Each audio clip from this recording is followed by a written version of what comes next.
One of the most important distinctions that you can make as a trader is the directional bias. So if we know that we want to primarily be buyers, finding levels of exhaustion. So let's define exhaustion trades. Levels where we feel the market is not going to go any lower, or levels on the market we're not going to go any higher. This is commonly, probably more commonly known as support and resistance, isn't it? If you think about it, why do we think something's going to be supported? It's come down to a layer of support. Why do we think it's going to be resisted? It's come up to a ceiling or a layer of resistance. We already have this concept in mind, but very few traders actually use this to enter the market. But the only way you can do this is to have that directional bias. We get that from the yen. We get that from VWAP. We get that from the V-score. We get that from all sorts of levels that I think psychological levels that will indicate that there's more size waiting to buy or more bidders waiting at a level that would create support. We can get more into that in the premium video, but let's suffice to say, because of the immense amount of yen weakness today, we wanted to focus on oversold buys or exhaustion buys, and that was the first one. So for those of you that were looking at the sell-off, momentum buyers are doing what? They're shorting, shorting, shorting, shorting. Smart ones know to get out without being too greedy and overstay their welcome. We're taking advantage of the not so smart ones. We're saying, you know what? Thanks for driving the market lower. I've got now a V-score of 2. Why is that 2 relevant?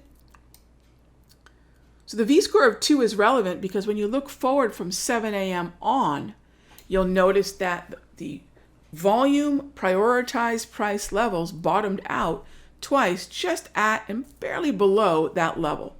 So we know that it's going to be a little bit more elastic in this current very volatile environment, but it's likely going to also be a layer of support. Now, what else did we do? We kept that bullish bias all day. Another exhaustion level, the VWAP, or even the wave. This is aggressive. Right here, much more aggressive, conservative. Hit that conservative level again at the what we call the volume weighted average price, or VWAP cluster.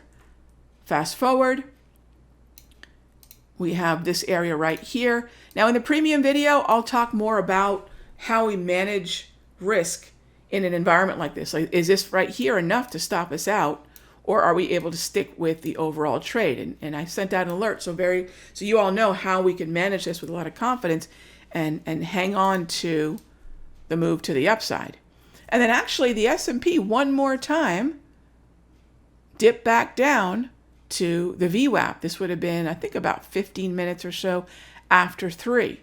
And, you know, I'm not crazy about VWAP pullbacks right into the close, but this was probably the last reasonable VWAP pullback of the day. The closer you get to 4 o'clock, the more, quite frankly, you just want to shut it down, okay? Now, we'll discuss why the VWAP pullback is valid. There's a very specific thing that has to happen. We'll talk about that in the premium video. But directional bias kept us from chasing up higher, and it certainly kept us from shorting. Not that that couldn't have been a valid approach. I think some of the more advanced traders said, hey, Raghee, who told me that every time, somebody mentioned that every time we got to about +2, there was a short. Hey, the V-score is awesome, right? This is probably one of the coolest tools that I've ever created, understanding volume, weighted average price, and putting a Z-score on it, right? It's good to get curious.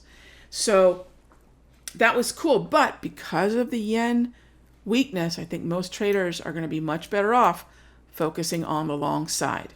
And that is the difference. Waiting for those pullbacks into support and not chasing higher. That's the difference between momentum, which is chasing higher, versus exhaustion, which is knowing where that support layer is and waiting for the market to come back to you and then getting in. All right, so that's the way we handled today. I hope that gives you an idea of what we do in the room in the morning when we're doing the open and some of the tools you can use to measure exhaustion and avoid chasing momentum. I'll see you in the next update.